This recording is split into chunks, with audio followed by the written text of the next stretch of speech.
Eu trabalhei 5 anos em plantões duplos para sustentar meu marido e pagar cada livro dele para o concurso dos sonhos. No dia da nomeação, em vez de um agradecimento, ele me descartou como se eu fosse um sapato velho. Eu fiquei destruída, até que descobri o que ele tinha feito pelas minhas costas. Ele achou que eu era apenas uma enfermeira cansada que aceitaria tudo em silêncio, mas ele não perdeu por esperar. Fica comigo porque o que eu fiz depois fez ele se arrepender pro resto da vida dele. Meu nome é Camila, sou enfermeira obstetra e sempre acreditei que o amor era uma via de mão dupla. Conheci o Rodrigo no meu último ano de faculdade, em um congresso de saúde e direito que aconteceu em um auditório lotado na Avenida Paulista. Eu estava sentada na última fileira, tentando revisar um seminário, quando ele se sentou ao meu lado e me ofereceu batatas chips e um sorriso que parecia iluminar o ambiente inteiro. Ele era um advogado júnior, recém-formado, mas falava com uma propriedade que me fascinava. Naquela tarde, depois que o congresso acabou, caminhamos por horas. O jeito que ele me ouvia falar sobre a minha paixão por trazer bebês ao mundo era hipnotizante. Ele me tratava como se cada palavra minha fosse uma pérola. Durante o nosso namoro, Rodrigo era o parceiro dos sonhos. Ele me buscava na porta do hospital mesmo quando o trabalho dele tinha sido exaustivo. Ele segurava minha mão, olhava nos meus olhos e dizia que eu era o seu porto seguro. A gente vai crescer juntos, Mila. Ele sussurrava enquanto dividíamos um sorvete no parque. Ele fazia questão de celebrar cada pequena vitória minha. Quando consegui meu registro profissional, ele apareceu com um buquê de flores e um cartão dizendo: "Para a melhor enfermeira do mundo, do seu maior fã." Namoramos por 2 anos antes de ele me pedir em casamento. Foi em um jantar simples, mas cheio de promessas. Ele disse que não podia imaginar o futuro sem mim e que, embora ainda fôssemos pobres, ele trabalharia dobrado para me dar a vida de princesa que eu merecia. Casamos no civil em uma manhã de sol e nos mudamos para o nosso primeiro apartamento na Vila Prudente. Nosso início foi doce. O cheiro da casa era de amaciante barato e de planos que pareciam maiores que o prédio. Mas a realidade do mercado de trabalho começou a corroer o homem que eu amava. Rodrigo trabalhava 10 horas por dia em um escritório de advocacia no centro de São Paulo. Ele odiava.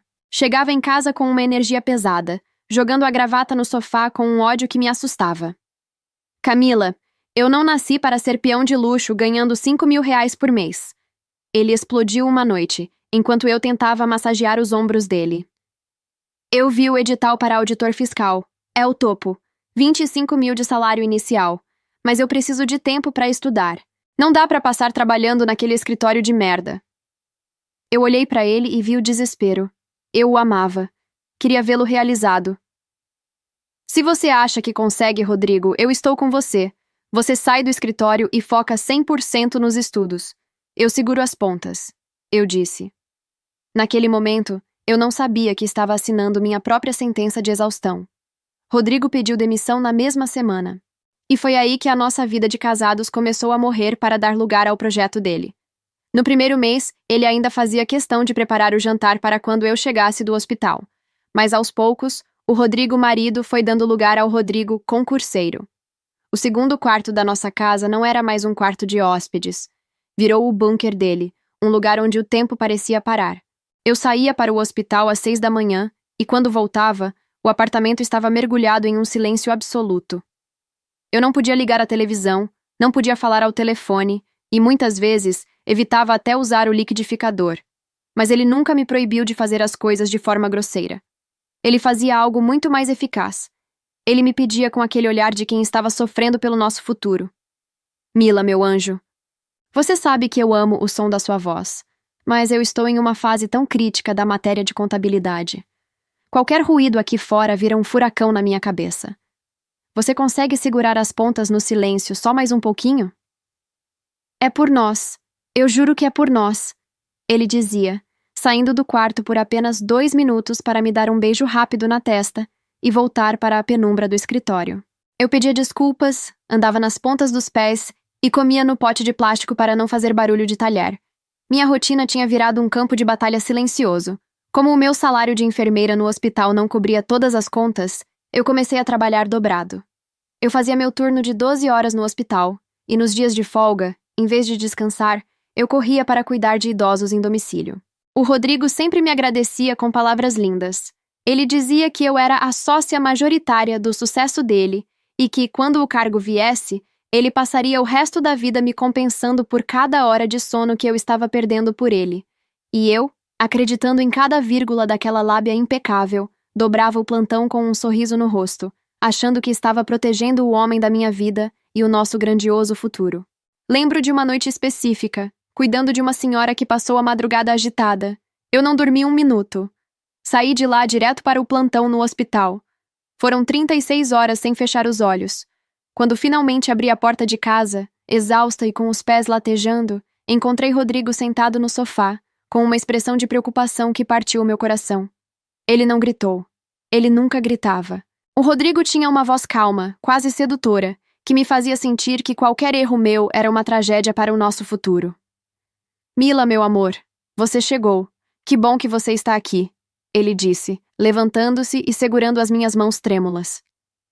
Eu tentei entrar no portal agora de manhã e vi que o acesso foi bloqueado. O pagamento do boleto não deve ter processado. Eu perdi a revisão de direito constitucional e meu cronograma de hoje ficou todo bagunçado. Eu me senti tão perdido sem o material. Eu deixei minha bolsa cair no chão, sentindo uma culpa imensa me esmagar. Desculpa, Rodrigo. Eu fiz plantão dobrado e acabei me esquecendo completamente. Eu pago agora pelo aplicativo. Juro que em 5 minutos volta. Tentei explicar, com a voz embargada pelo cansaço.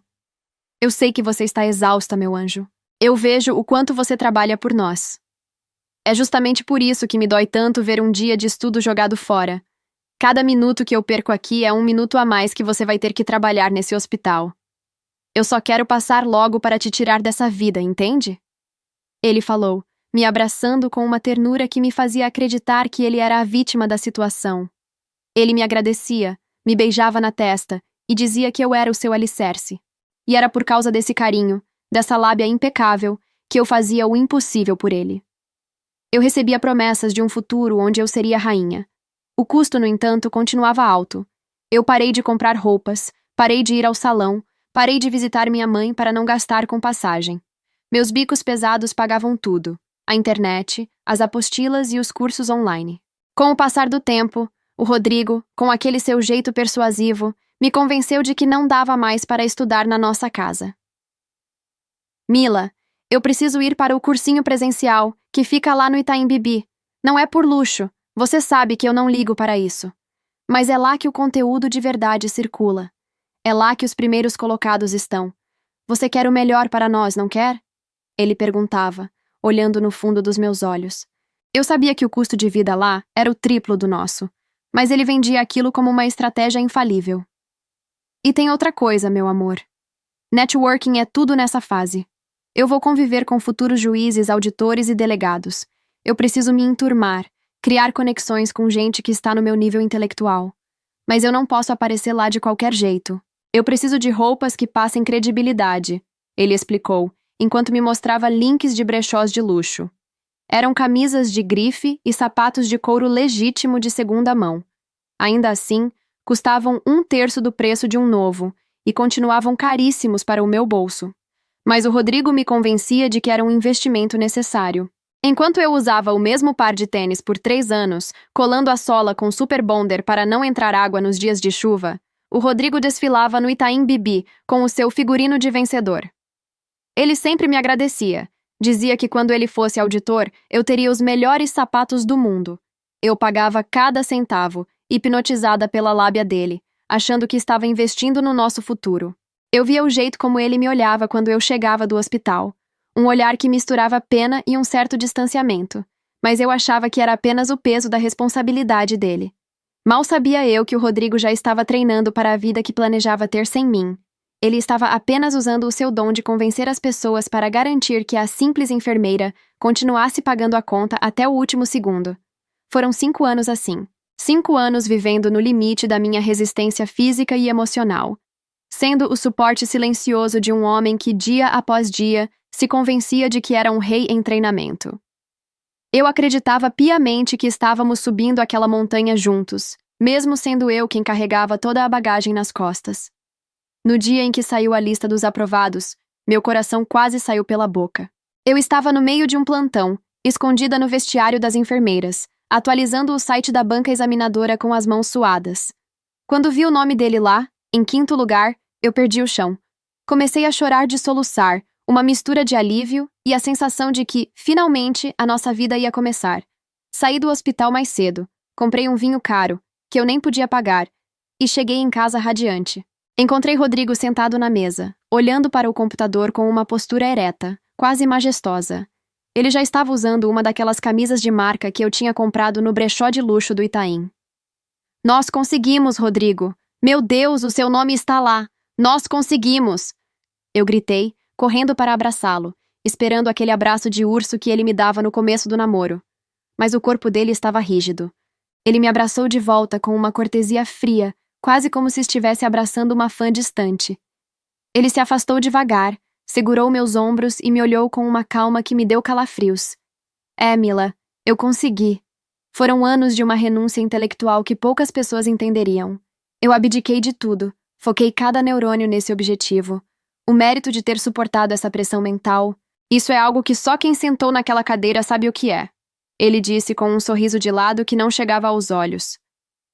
Eu senti um nó na garganta, mas dessa vez era de pura alegria. Eu sei, meu amor. Eu vi de perto. Cada plantão que eu fiz, cada noite acordada, cada bico de madrugada. Tudo foi pensando nesse dia. Agora a gente vai poder finalmente descansar, né? Eu perguntei, com os olhos brilhando. Rodrigo soltou meus ombros e caminhou até a janela, olhando para a rua com um sorriso satisfeito. Pois é, Camila. Agora as coisas mudam. O meu nível de vida agora é outro. Eu sinto que mudei, que não sou mais aquele advogado júnior de 5 anos atrás ganhando míseros 5.000 reais, e você merece aproveitar isso comigo. Aquelas palavras foram como música para os meus ouvidos. Pela primeira vez em anos, eu senti que podia respirar. Naquela mesma semana, a primeira coisa que eu fiz foi ligar para a agência de home care e avisar que não aceitaria mais bicos. Eu estava livre.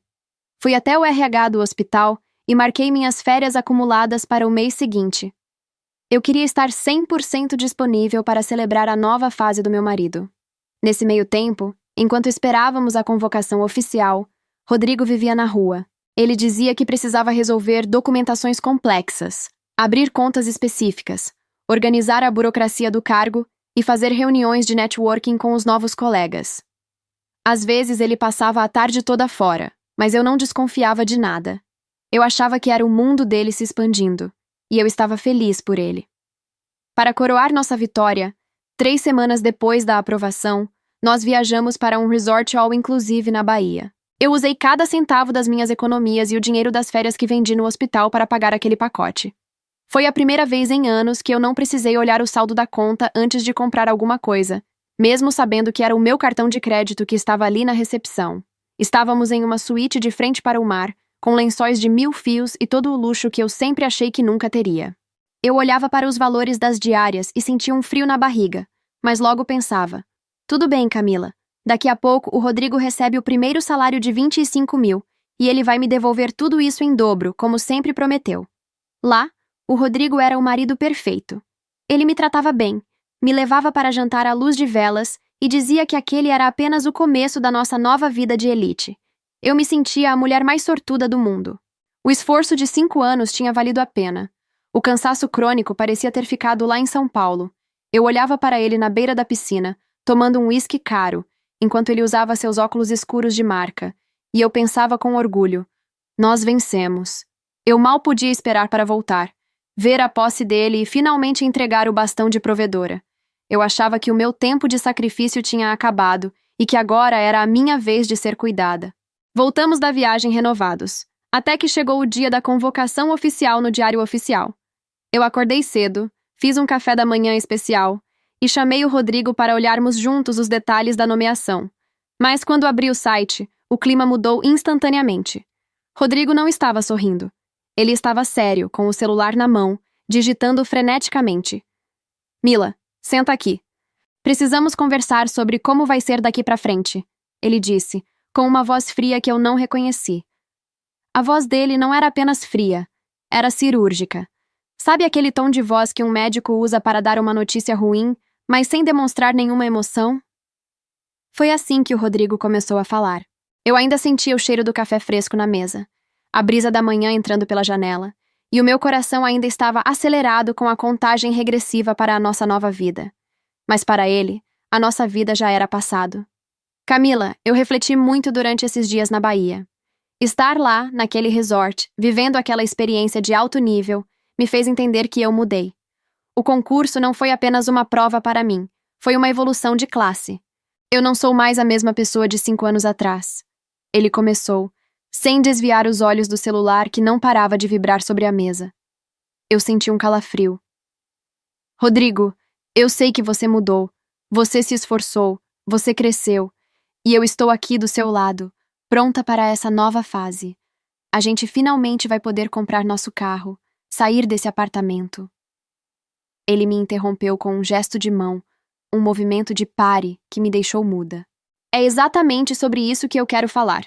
Onde eu vou estar agora, as pessoas com quem vou conviver, tudo exige uma certa harmonia. Eu vou ser auditor fiscal, Mila. A minha imagem precisa ser impecável. Ele fez uma pausa, finalmente me olhando nos olhos, mas não havia amor ali. Havia cálculo. E a verdade é que o nosso estilo de vida, o seu estilo de vida, não se encaixa mais no que eu projetei para mim. Eu sinto que a gente seguiu caminhos intelectuais diferentes. Eu não conseguia acreditar no que estava ouvindo. Minha garganta secou instantaneamente. Caminhos intelectuais diferentes? Rodrigo, eu sou enfermeira obstetra. Eu salvo vidas. Eu passei 5 anos dobrando plantão para pagar o seu cursinho no Itaim Bibi, porque você dizia que precisava estar entre os melhores. Eu paguei a viagem para a Bahia agora, com o meu dinheiro suado para você descansar. Ele deu um sorriso de lado. Aquele sorriso de quem tem pena de uma criança que não entende um problema de matemática. E eu sou muito grato por isso. De verdade. Você foi uma ótima parceira de transição. Mas amor não é dívida, Camila. Eu não posso ficar em um casamento por gratidão. Isso seria desonesto comigo e com você. Eu preciso de alguém que circule no meu novo meio com naturalidade. Alguém que fale a minha nova língua. Eu decidi que é melhor a gente seguir caminhos separados agora, antes que o meu cargo oficial comece. O mundo girou. Eu me segurei na borda da mesa para não cair. Você está terminando comigo? No dia da sua convocação? Depois de tudo o que eu fiz por você? Não veja como algo ruim, ele disse, levantando-se e ajeitando o relógio de marca que eu nem sabia como ele tinha comprado. Veja como uma conclusão de ciclo. Eu já organizei tudo. Eu vou ficar no apartamento novo que aluguei perto da secretaria. Você pode ficar com as coisas daqui. Eu já pedi para um escritório de advocacia preparar o divórcio consensual. Vai ser rápido. Ele caminhou até o quarto, pegou uma mala que já estava pronta e que eu nem tinha percebido, e voltou para a sala. Ele não me deu um beijo, não me deu um abraço de despedida. Ele apenas parou na porta, com a mão na maçaneta. Eu te desejo sorte no hospital, Mila. De verdade. Você é uma boa mulher, mas nós pertencemos a mundos diferentes agora. E saiu. O barulho da porta fechando ecoou no meu peito como um tiro. Eu fiquei ali, no meio da sala, cercada pelo cheiro do café que ele nem provou. Eu estava em choque. Meu cérebro não conseguia processar que o homem que eu carreguei nas costas por meia década tinha acabado de me descartar como se eu fosse um sapato velho que não combinava com o seu terno novo. Passei os 2 dias seguintes em um estado catatônico. Não conseguia comer, não conseguia dormir. Eu só conseguia pensar em cada hora extra, cada dor nas costas, cada humilhação que passei para que ele pudesse estudar. Eu tinha sido o combustível para o foguete dele. E agora que ele tinha chegado à Lua, ele simplesmente soltou o tanque de combustível no espaço para ele queimar na atmosfera. O silêncio da casa, que antes era uma exigência dele, agora me sufocava. No 3º dia, a inércia virou uma necessidade de limpeza. Eu precisava tirar o rastro dele da minha vida. Fui até o bunker dele e vi que ele tinha sido seletivo. Levou as roupas de marca, o notebook novo e os livros caros. Deixou para trás apenas o lixo, apostilas riscadas e montanhas de papelada que ele nem se deu ao trabalho de organizar. É lixo para você, Camila. Se vira. Parecia ser o que ele queria dizer. O computador de mesa, aquele que eu ajudei a comprar em 10 vezes no meu cartão, ainda estava ligado. Rodrigo, na pressa de começar sua vida de elite, ou na prepotência de achar que eu jamais teria coragem de bisbilhotar, cometeu o erro de não fazer log-off de nada. Redes sociais, e-mails, programas de mensagens. Estava tudo ali, aberto como uma ferida exposta. Comecei a ler as mensagens. O nome que aparecia com frequência era Letícia. Pelas fotos, uma advogada impecável, sempre em ambientes que exalavam o sucesso que o Rodrigo tanto perseguia. O choque não foi só a traição, foi o tempo. Eles estavam juntos há 2 anos.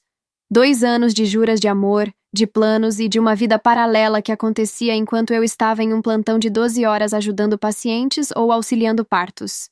O que mais me doeu foi ver a farsa que ele montou. Para a Letícia, o Rodrigo era um homem de posses. Ele a levava a restaurantes onde o prato principal custava o que eu ganhava em 2 dias de bicos. Ele dava presentes de grife, joias e falava de investimentos que eu nunca soube que existiam. E o detalhe mais cruel: Letícia parecia não ter ideia de que ele era casado. Nas mensagens, ele agia como um solteiro cobiçado, um futuro auditor promissor que estava apenas focado na carreira. Ele usava a minha ausência, causada pelo trabalho excessivo que eu fazia para sustentá-lo, para ser o príncipe encantado de outra mulher. Enquanto eu lia aquilo, uma dúvida martelava na minha cabeça. Mas de onde ele tirava esse dinheiro? Vasculhando os e-mails e as planilhas ocultas, a verdade me atingiu como um soco. O Rodrigo não apenas me traía, ele me roubava nos detalhes. Eu lembrei exatamente de quando tudo começou. Foi naquela semana em que eu, exausta, esqueci de pagar o boleto do curso dele. Ele foi tão compreensivo, tão manso. Ele disse: "Mila, meu anjo, você trabalha demais e acaba se confundindo com as datas. Me passa as suas senhas e o acesso ao aplicativo. Eu gerencio as contas da casa daqui do meu computador enquanto estudo, e assim você tira esse peso das costas." Eu me senti tão cuidada, tão aliviada por ter um parceiro que queria me ajudar. Entreguei tudo.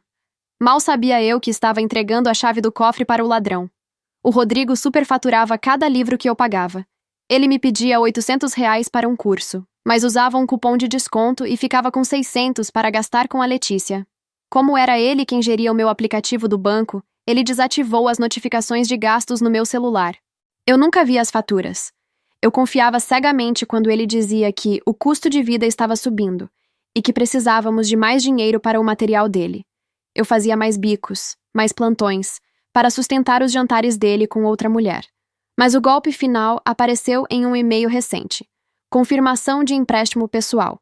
Proposta aprovada. O contrato, feito pouco antes de pedir o divórcio, era de R$ 60 mil. O titular? Camila Ferreira. Ele aproveitou o acesso total que eu dei a ele para fazer o empréstimo usando o meu nome limpo.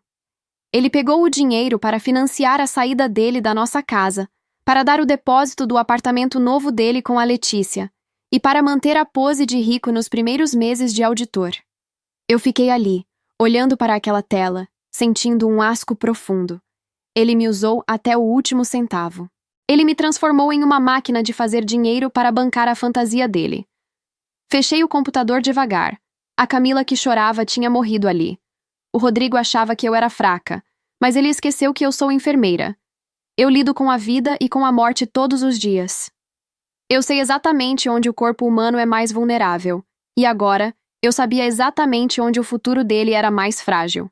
Se ele queria ser um homem da elite, ele ia descobrir que a queda de quem sobe usando o sangue dos outros é muito mais dolorosa.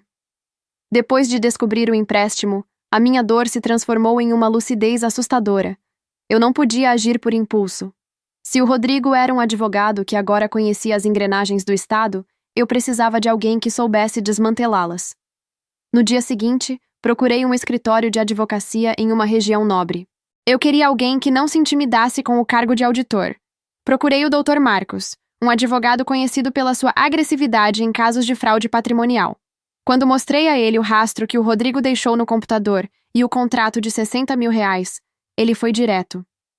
Camila, ele não te deixou apenas um coração partido. Ele te deixou um golpe.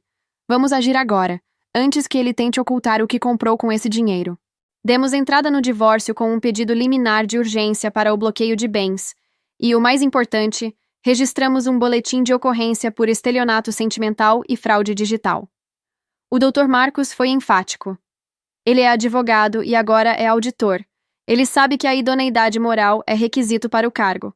Ele vai surtar quando a notificação chegar. Dito e feito.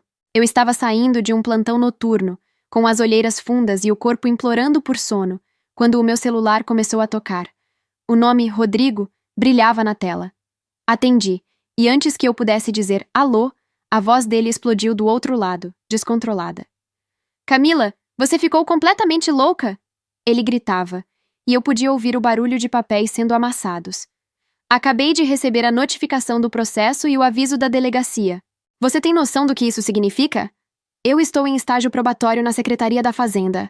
Se isso chega nos ouvidos da corregedoria, você acaba com a minha carreira antes dela começar. Eu não estou acabando com nada, Rodrigo. Eu só estou buscando o que é meu. Respondi, sentindo um frio na barriga, mas mantendo a voz firme. Você usou o meu nome para fazer um empréstimo de R$60 mil sem o meu consentimento. Consentimento? Que conversa é essa? Ele rebateu com um escárnio que me deu náuseas.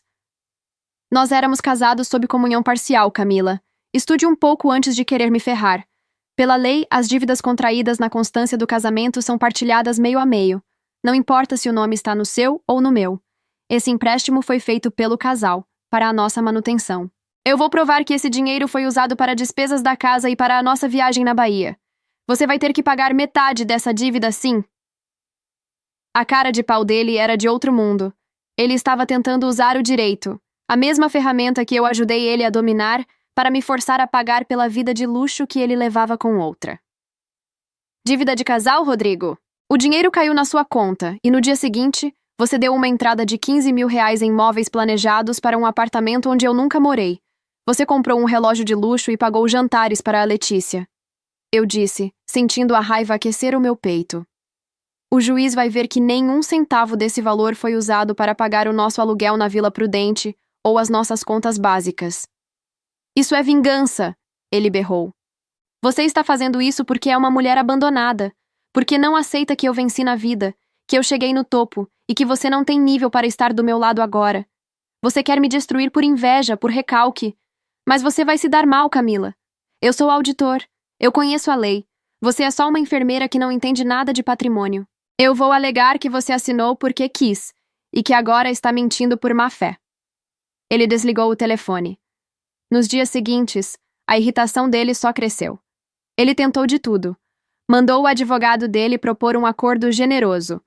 Ele pagaria 50% da dívida parcelada em 10 vezes, e eu ficaria com o resto, desde que eu retirasse a queixa criminal.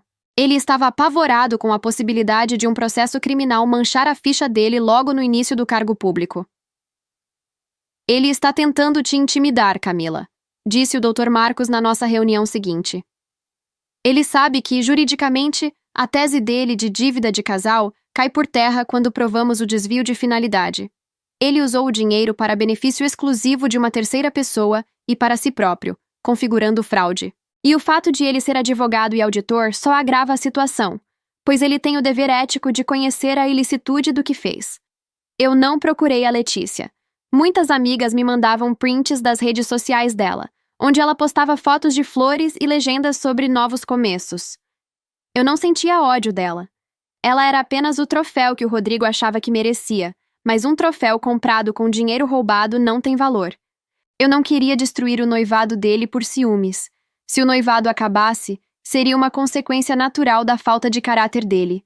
O meu foco era um só: meu nome limpo, minha conta zerada e a justiça feita. Na audiência de conciliação, o Rodrigo apareceu de terno impecável, tentando manter a pose de autoridade, mas o olhar dele me evitava.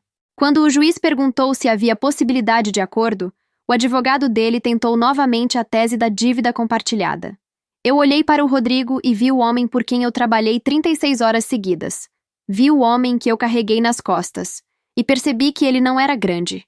Ele era apenas um parasita que tinha aprendido a usar palavras difíceis. Excelência, meu advogado interveio.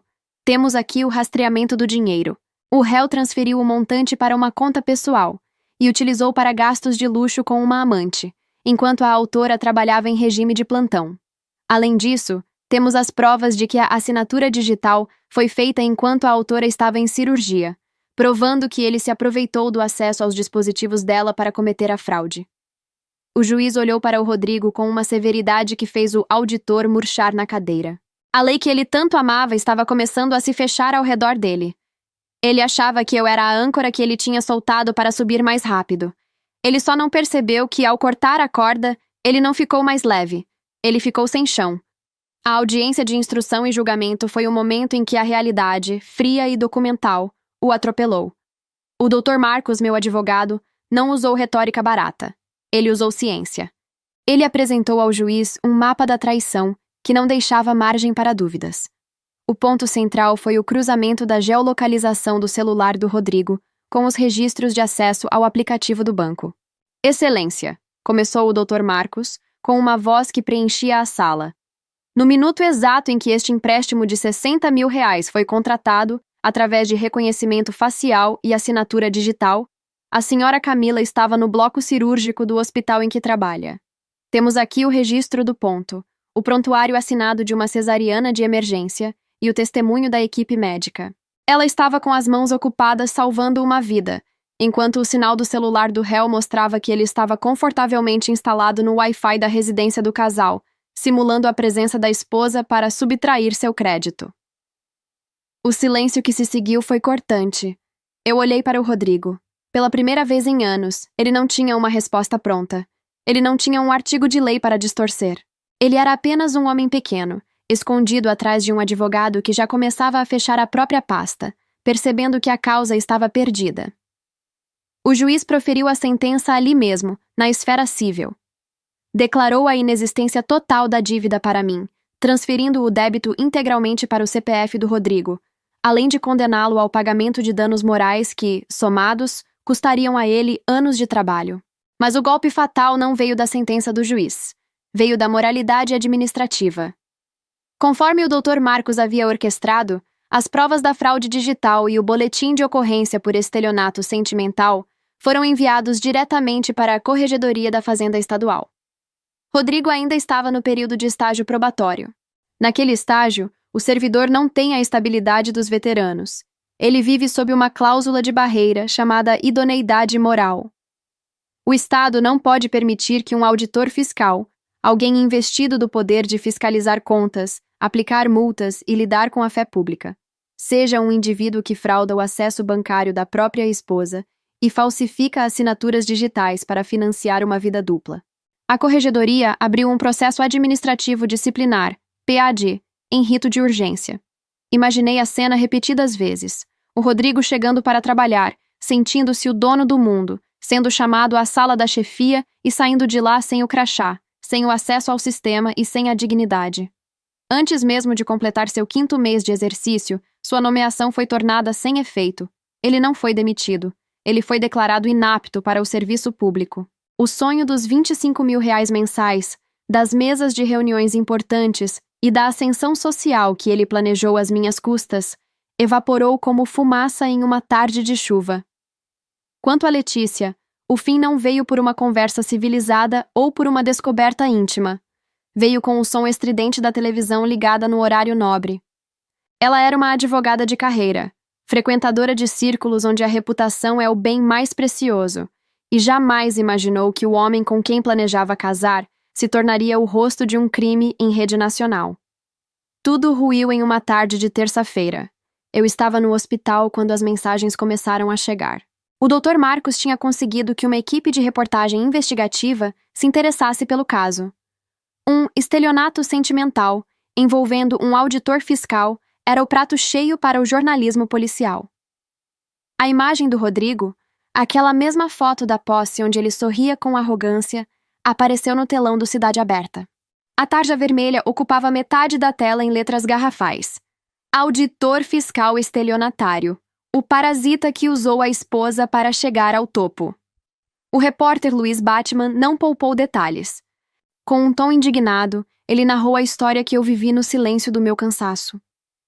Este homem que hoje ostenta o cargo de auditor passou os últimos 5 anos sendo bancado integralmente pela esposa, uma enfermeira que trabalhava em turnos dobrados para pagar cada livro, cada curso e cada prato de comida dele. E como ele agradeceu? Ele a largou assim que foi nomeado para o cargo e fraudou o nome dela em um empréstimo de R$60 mil para financiar jantares de luxo e presentes de grife para a atual noiva, enquanto a esposa ainda pagava as contas da casa. Letícia estava no escritório com colegas quando a notícia estourou. O soco de realidade foi brutal. Ela não era uma vilã de novela. Era uma mulher prática e orgulhosa que não aceitaria ser o prêmio de um criminoso exibido como um aproveitador em um programa policial. O encanto não apenas quebrou, ele se estilhaçou sob o peso da vergonha pública. A imagem dele como um advogado brilhante e independente foi substituída pela imagem de um homem que precisou do suor de uma mulher para não passar fome enquanto estudava.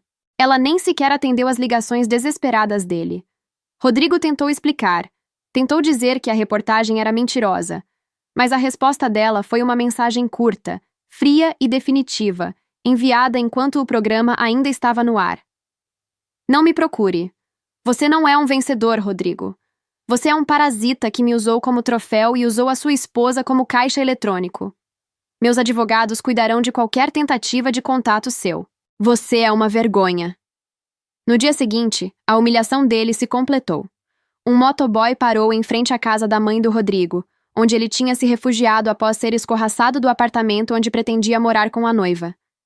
Não trazia flores ou explicações, mas 3 sacos de lixo pretos, contendo cada peça de roupa que ele havia deixado para trás. Rodrigo não perdeu apenas o noivado. Ele perdeu o acesso ao mundo que tentou comprar. Ele se tornou o auditor parasita estelionatário da TV, e Letícia garantiu que, na queda dele, ela seria a primeira a empurrá-lo para longe de sua biografia. 2 semanas depois da minha vitória no tribunal, eu estava saindo do hospital após um plantão de 36 horas. O sol estava nascendo, tingindo o horizonte de São Paulo com um rosa pálido. Eu me sentia exausta, mas era uma exaustão limpa. Quando cheguei ao estacionamento, vi o Rodrigo encostado em um carro velho e mal conservado. O veículo de luxo que ele alugava para impressionar a elite já não fazia parte da sua realidade. Ele estava visivelmente mais magro. O terno que antes parecia uma armadura de sucesso agora pendia em seus ombros como um pano velho. Ele parecia ter envelhecido 10 anos em 2 meses. Você deve estar muito satisfeita, não é, Camila? Ele disse, com uma voz amarga, destituída de toda aquela arrogância que ele despejou em mim no dia em que me abandonou. Você conseguiu. Eu perdi a vaga de auditor, perdi a Letícia, perdi a minha reputação no direito. Eu estou trabalhando como assistente jurídico de porta de cadeia para conseguir pagar minhas contas e as parcelas do seu empréstimo. Você destruiu o homem que você dizia amar. Eu parei na frente dele, segurando firme a minha bolsa de plantão. Senti uma paz absoluta, um vácuo de sentimentos que era, na verdade, a minha maior conquista. Eu não destruí nada, Rodrigo. Eu apenas parei de ser o alicerce das suas mentiras. Respondi, mantendo o tom de voz calmo que uso para acalmar pacientes em crise. O seu futuro não foi destruído por mim. Ele foi implodido pela sua própria convicção de que as pessoas são descartáveis. Você achou que eu era um degrau, mas esqueceu que degraus são feitos de pedra, e pedras não esquecem quem as pisa. Eu sustentei você enquanto você era um projeto de homem, mas eu me recuso a ser cúmplice do criminoso que você se tornou. Ele tentou formular uma réplica, uma última distorção jurídica para me fazer sentir culpada, mas as palavras não vieram. Ele percebeu, naquele instante, que o seu poder de manipulação tinha expirado. Eu não era mais a âncora. Eu era o oceano. E ele estava se afogando sozinho. Virei as costas e caminhei para o meu carro. Mas desta vez, eu não dirigi para casa chorando. Dirigi ouvindo a minha música favorita, I Will Survive, e pensando em como o meu pequeno apartamento na Vila Prudente agora parecia um palácio. Ele estava limpo. Eu estava livre. Hoje, as pessoas me perguntam se eu me sinto mal por ter visto o homem que amei cair tanto. Eu respondo com a verdade. Eu não sinto nada. E o nada é a forma mais sublime de liberdade. Rodrigo foi uma pós-graduação caríssima sobre amor próprio. Ele me custou 5 anos, mais de R$250.000 e muitas noites de sono. Mas o diploma que eu carrego hoje, a minha dignidade, é um título que ele nunca conseguirá ter, nem com todos os concursos do mundo. Eu sou Camila, enfermeira. Eu trago vidas ao mundo quase todos os dias. E a vida mais bonita que eu já ajudei a nascer foi a minha própria, no momento em que entendi que o meu suor nunca mais financiaria a arrogância de quem não sabe o valor de uma mão estendida. Muito obrigada por ouvirem a minha história e caminharem comigo até aqui. Se a minha vitória te deu forças hoje, por favor, deixe seu like e se inscreva no canal. Isso ajuda muito a levar o meu relato para outras mulheres que podem estar passando pelo que eu passei e precisam de um sinal para reagir. Não vá embora ainda. Clica nesse vídeo que está aparecendo na tela agora. É outra história de superação que eu tenho certeza que vai te prender do início ao fim. Um beijo carinhoso no coração de cada um de vocês. Fiquem com Deus e a gente se vê na próxima história.